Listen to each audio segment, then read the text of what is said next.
हमारी परीक्षा पद्धति ट्रांसपेरेंट हो, हमारी परीक्षा पद्धति में सबसे ज्यादा अब टेक्नोलॉजी का उपयोग हो। দীর্ঘ রাজনৈতিক জীবনে প্রথমবারের মতো ভারতীয় প্রধানমন্ত্রী নরেন্দ্র মোদীর রাজনৈতিক ভাবমূর্তি যেন চুপসে গেছে। তরুণ নেতৃত্বে মাত্র ৩৭ দিনের এক আন্দোলনে গত শনিবার চরম অবমাননার সঙ্গে মাথা নত করতে বাধ্য হয়েছে তার সরকার। বিক্ষোভকারীদের দাবি অনুযায়ী পদত্যাগ করেন শিক্ষামন্ত্রী ধর্মেন্দ্র প্রধান।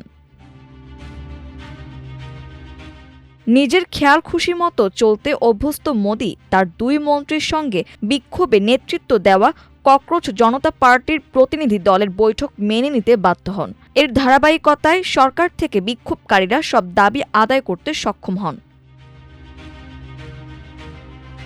আন্দোলনের সফলতায় প্রশংসার সাগরে ভাসছেন সিজেপির প্রতিষ্ঠাতা অভিজিৎ দীপকে। সামাজিক যোগাযোগ মাধ্যম এক্সে পোস্টে এক নেটিজেন বলেন, ভাই সম্পূর্ণ খালি হাতে এক আন্দোলন তৈরি করেছে।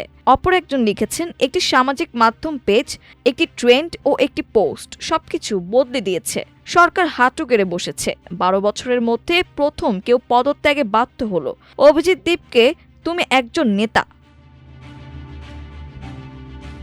বিক্ষোভকারীরা শুধু পরীক্ষায় অনিয়মের বিরুদ্ধে আওয়াজ তোলেনি, একই সঙ্গে কর্মসংস্থানের অভাবের বিষয়ে কথা বলেছেন। বিশ্লেষকদের মতে মোদির জন্য আরও উদ্বেগের বিষয় হল আন্দোলনকারীদের বিক্ষোভ পরীক্ষায় প্রশ্নপত্র ফাঁস ছাড়াও আরও বৃহত্তর হতাশা যোগ হয়েছে।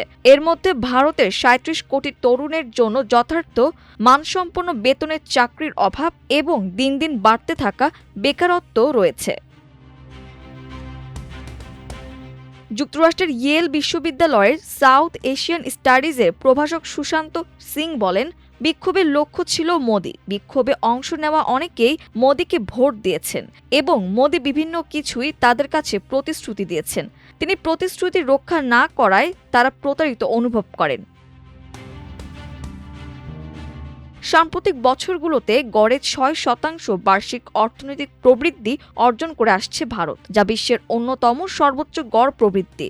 কিন্তু শ্রম বাজারে যে উলম্ব গতিতে তরুণরা যুক্ত হচ্ছে এবং প্রত্যাশা বেড়ে চলছে, যা ভারতকে ২০৪৭ সালের মধ্যে উন্নত দেশে পরিণত করতে মোদির প্রতিশ্রুতি থেকে উৎসাহ পেয়েছে, তার জন্য চলমান অগ্রগতি যথেষ্ট নয়। চলতি বছর ভারতের আজিম প্রেমজি বিশ্ববিদ্যালয়ের এক গবেষণায় দেখা যায়, দেশটির ১৫ থেকে ২৫ বছর বয়সী ৪০% তরুণ বেকার। যারা কাজ করেন তাদের মধ্যে অল্প অংশই নির্দিষ্ট বেতনে কাজ করছেন, তার চেয়েও কম সংখ্যক সামাজিক নিরাপত্তার মতো সুবিধা ভোগ করছেন। India out of work, rethinking India's growth story বইয়ের লেখক সন্তোষ মেহরোত্রা বলেন, আমাদের আগামী ১০ বছর কমপক্ষে বার্ষিক ৯% হারে এবং আগামী ২০ বছরে গড়ে ৮% হারে প্রবৃদ্ধি অর্জন করতে হবে। কৃষি থেকে সম্পূর্ণ শ্রমশক্তি নিয়ে আসতে হবে। শুধু তথ্য প্রযুক্তি ও সেবা খাত দিয়ে সম্ভব হবে না। কৃত্রিম বুদ্ধিমত্তার যুগে আমাদের মানব সম্পদ রয়েছে, কিন্তু গভীর প্রযুক্তি সম্পন্ন সুপার পাওয়ার হওয়ার ধারে কাছে আমরা নেই।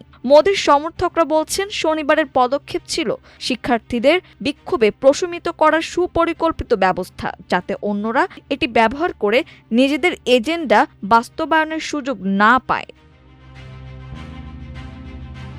ভারতের প্রধান বিরোধী দল কংগ্রেস পার্টির নেতা রাহুল গান্ধী মঙ্গলবার মোদির সরকারি বাসভবনের সামনে অবস্থান নিয়ে ৩ ঘণ্টার জন্য আটক হয়েছিলেন। ক্ষমতাসীন ভারতীয় জনতা পার্টির এক নেতা বলেন, গভীর দৃষ্টিতে এটি খারাপ নয় যে শিক্ষার ইস্যুতে যে উত্তাপ ছড়িয়েছে তা প্রশমনের ব্যবস্থা করে অকার্যকর করা।